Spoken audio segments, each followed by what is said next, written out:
saying medical overpayments within just Medicare and Medicaid. This happens. These are efficiencies that needs to be rectified, and I think DOGE is leading the effort in that, and I welcome it. So they're getting you ready. That's what that really is. They're getting you ready. Because who's to stop the Trump administration and DOGE from just saying, oh, you were getting paid more than you should have been? That's what they're priming you for. Hey, it's Jordan. I am in Flint, Michigan, East Palestine, Ohio, Tumwa, Iowa. Please support the only independent outlet on the ground covering what the corporate media covers up. What's up, everybody? Ron Placone here, reporting for Status Coup. Elon Musk is coming after Social Security. Yes, this is for real. No, this is not a drill. Let's hit it. Okay, so new in an email obtained by the Bulwark, the acting Social Security administrator made clear they're going to outsource, i.e. privatize, operations. The expectation is it will be the call centers that seniors depend on. All right, so let's read into this. The sweeping cuts brought on by President Donald Trump and Elon Musk through their Department of Government Efficiency, DOGE, have swept all the way up to the Social Security Administration. While Trump has long pledged not to touch the popular social insurance program, the DOGE cuts have had a major effect. So far, employees have been fired and offices have been shuttered in what the SSA described in a press release as an agency-wide organizational restructuring that will include significant workforce reductions. Though, as Democratic lawmakers often remind the public, they are in a powerless position in government right now, they are already sounding the alarm. What is their final goal here? Is it to privatize Social Security? That would be a huge disaster, said Senator Patty Murray of Washington.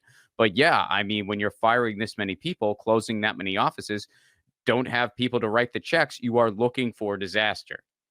While Murray noted she has not yet seen any missed Social Security payments, she has heard the constituents in her state and elsewhere have started experiencing extended wait times and difficulty getting through to customer service since DOGE took up the knife. On March 1st, Lee Dudek, the acting SSA commissioner, sent an email to staff that raised more than a few eyebrows on and off the Hill. The note, titled Our Road Ahead and obtained by the Bulwark, suggested that civil protections for SSA workers were going to be stripped away. The autonomy our employees once enjoyed changed, and that major changes in the form of tough, decisive choices were coming. Tucked into the letter was one line in particular that caught the attention of a few recipients. All right, so here's the big verbiage here. We stand at a crossroads. With a clear mandate to change from the president, we are committed to ensuring that accountability never interferes with our customer contact service mission. We administer old age survivors, disability insurance, and Social Security. It is not our job to do the mission work of the FTC, ICE, BLS, IRS, or the states. The life-affirming moments we provide in the lives of citizens is a result of serendipity, from doing our work well. It is not an end in itself, nor our mission. We need to double down on our greatest strength, the field. Now, here's the big part here. We need to revitalize SSA operations by streamlining activities, outsource non-essential functions to industry experts, and reinstating human judgment and common sense into every decision at every level. What did Dudek mean by outsource non-essential functions? He doesn't elaborate in the rest of the email. But Martin O'Malley, who ran the SSA under Joe Biden, suggested Dudek's plans could include automation and the use of AI to replace live human beings in call centers. So in other words, if you're a senior and you're having some issues with your Social Security payment, or if you're somebody on disability or anything like that, you're not going to be able to get through to a human person. You're going to be dealing with an AI call center, which I think we all have experienced that in some capacity. Maybe it's with your cable company, maybe it's with your health insurance company, where you just want to get somebody on the phone because you have an issue that you need to figure out. And it's, well, press 1 for this, press 2 for that. And finally, you just start saying over and over again, representative, representative, representative, because you just want to get a representative on the phone. Well, now our seniors are likely going to have to deal with that. And they are trying to privatize Social Security. And if they do this, It will be a slow boil. It's not like everything's just going to be, hey, your Social Security is through Tesla now or whatever. It'll be a slow boil. It'll start with something like call centers, and then it'll continue, and then it'll continue. And what does that mean in the big scheme of things? Well, that means that they'll make a profit center out of Social Security, the same way they made a profit center out of education, the same way they made a profit center out of prisons, the same way they made a profit center out of healthcare. They're going to do it to Social Security now. So that means all the money that we've all paid into Social Security, every working American, all the money that we paid into Social Security, well, now there's a good chance most of that money is going to go to a CEO's paycheck instead of to you. This is our money, which, by the way, side note, we need to stop calling it an entitlement. It's not an entitlement. It's a social program that we all pay for. We all pay into it. It's our money. Just like the COVID relief checks, that wasn't some gift from Donald Trump or Joe Biden. That was our money. Our money is set aside for something like that, for a disaster relief in such a situation. So we really got to stop calling it an entitlement. And, you know, the first thing I thought of when I saw this, I actually thought of George Carlin. One of George Carlin's last bits, which if you've never seen it, I highly recommend it. He talks about the American dream. And the most famous line in that is he says, they call it the American dream because you have to be asleep to believe in it. And through that piece, that was honestly more a manifesto than stand-up comedy, but it was freaking brilliant. It's just absolute genius. If you've never seen it, watch it. One of the things that he said, he issued a lot of warnings. And one of the warnings that he issued was, they're coming after your Social Security money, and they're going to get it. They're going to get all of it. So they've been trying to do this for a long, long time. They tried to do this during the Bush administration. They tried to privatize Social Security then. But Social Security is very, very popular. You know why? Because it works. People get their check. Every month, people get their checks. But they're trying to take it away. And they've been trying to take it away for a long time, and they use all kinds of propaganda. Oh, it's going to go broke. It's going to go this and that. Meanwhile, it's like they just need to tweak a couple things. It'll be fine. But they don't want you to know that because they don't want you to get Social Security. And here's a little bit more to this. The media, of course, the corporate media, is helping them with this. Here's something from Fox News. A little segment from Fox News to try to get you to prepare for this. Oh, that when you start digging, you're going to find it. I'm wondering if you started digging into Medicare and Medicaid to see if it's all muscle or if there's fat around the muscle there as well, Mr. Chairman.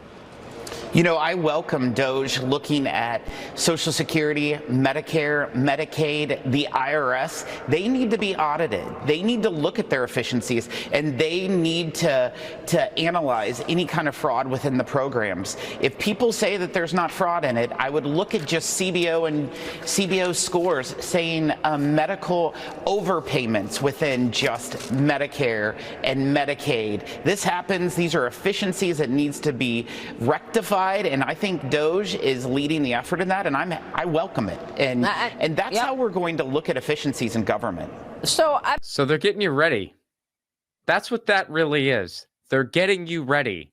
Because who's to stop the Trump administration and DOGE from just saying, oh, you were getting paid more than you should have been. You were getting paid too much. That's what they're priming you for. And of course, Fox News is willing to do the bidding. Fox News has always been the leader in Social Security propaganda, anti-Social Security propaganda. And they're doing it now. And this is, for those of you who think this couldn't happen, it most certainly could. I mean, look at what's just happened to education. It used to be affordable to be able to go to college in the United States. But then slowly they eroded it. Slowly they cut the funding. Slowly they started privatizing it. And now we have an absolutely predatory loan system that should be completely illegal that puts people in debt for the rest of their frickin' lives because they went and got a degree that they were told they needed too. And keep in mind, nobody voted for DOGE. Nobody voted for Elon Musk. He is completely unelected. Yet, He has the power to dismantle institutions. There is a word for that. It's called a coup.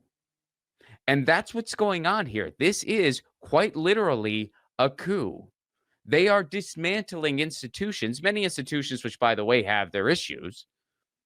Education in this country certainly has its issues. Everything, a lot of these things have their issues. But they're trying to replace it with something worse. Completely gutting education would make it worse. Gutting Social Security, a system that works pretty well, would make Americans' lives infinitely worse, especially people who are receiving Social Security now. And people in the future, well, we might not see a dime. And that is very possible. That is very possible. And we're learning now more than ever that the law doesn't matter when nobody is enforcing it.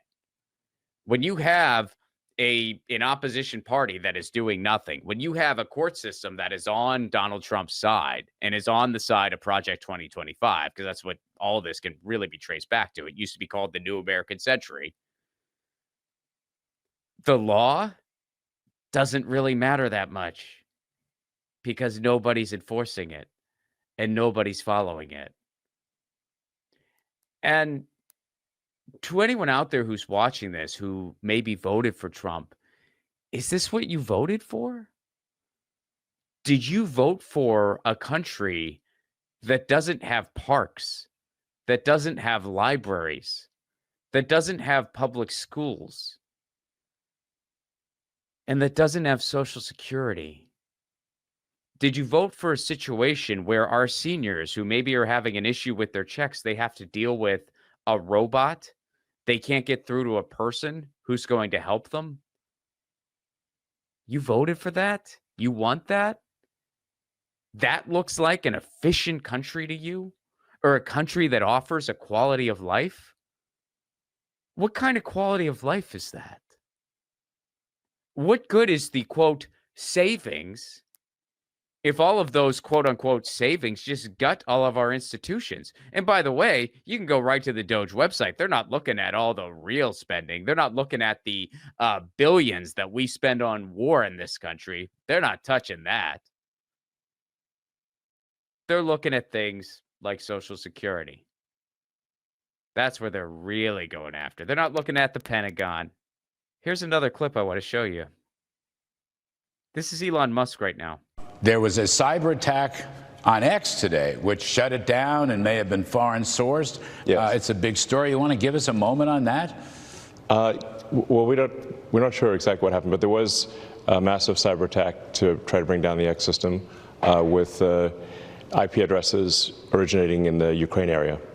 I show that to you because, first of all, does that instill confidence in you? I don't know about you, but that doesn't instill a lot of confidence in me. Like, oh, yeah, we're trying to increase efficiency. I think we're doing that. I don't know, shrug. But that was a guy. That guy you saw there, that is a guy where there's no turning back. He's committed to this now. Why? Because his businesses are plummeting.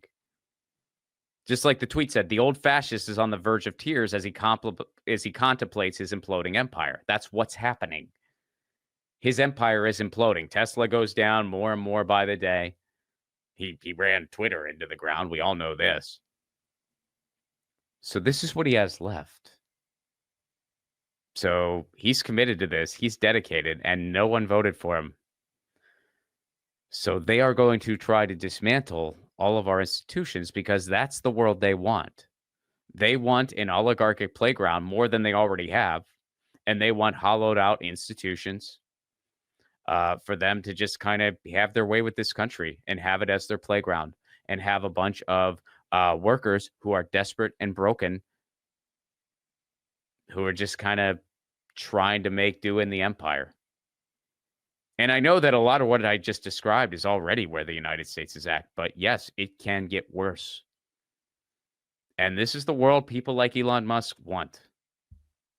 And for those of you who think it's an embellishment to say Elon Musk is a Nazi, research a little bit about his grandpa. The grandpa who, by the way, he doesn't distance himself from at all. And when challenged on that, doesn't have anything in opposition to say. I don't know if you can hear my cat, but she's meowing. She wants attention. Video's almost over, Lucy. Or take a look at the party he supports in Germany.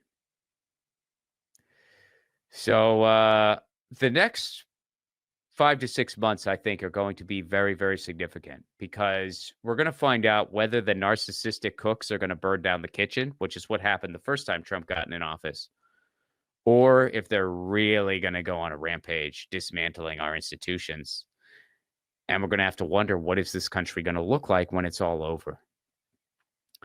So stay safe, hug your loved ones, join a union, go to a protest, know your community, start a community garden, talk to your neighbors, grow food if you can, be close to people who do grow food if you can't, and cherish the small moments.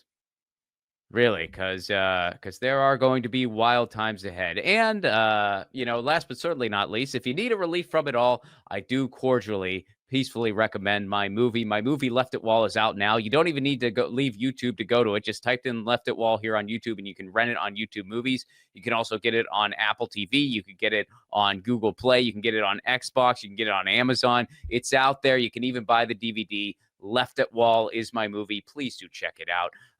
It's a really fun, quirky indie comedy that calls out the Wall Street machine. So if you want a fun indie comedy that also calls out the Wall Street machine, that is honestly the source of most of our problems in this country, check it out. Left at Wall, where you get your movies. And this is Ron Placone for Status Coup, signing out.